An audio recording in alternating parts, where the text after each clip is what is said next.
ఇప్పుడు కొందరు మాట్లాడితే వార్త, కొందరు మాట్లాడకుండానే వార్త, కొందరు గురించి కొందరు మాట్లాడితే అదో వార్త.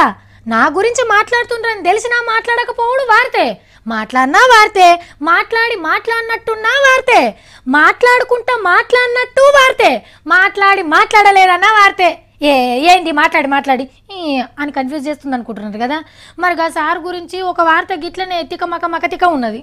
మొన్ననే చెప్పుకున్నాం కదా కిరణ్ కుమార్ రెడ్డి సారు జనసేనల సెకండ్ ఇన్నింగ్స్ ఆడతాడట అని.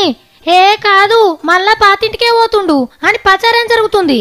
అంటే కాంగ్రెస్ లకన్నట్టు ఢిల్లీ లీడర్లతోని మాట ముచ్చట నడిచిందని గుసగుసలై తినబడుతున్నాయి. మంచి ముహూర్తం చూసుకొని ఆంధ్ర ఇందిరమ్మ భవన్లు అడుగు పెడతాడట.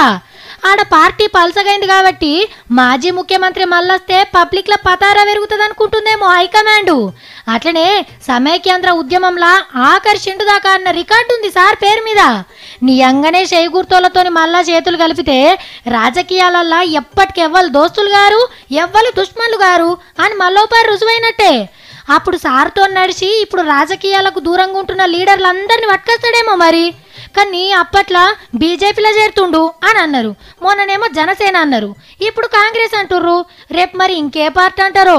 కిరణ్ కుమార్ రెడ్డి సార్ గురించి బయట గింత ప్రచారం జరుగుతున్నా సార్ అయితే నోరు తెరిచింది లేదు, దేనికి అవునన్నది కాదు, లేదన్నది లేదు.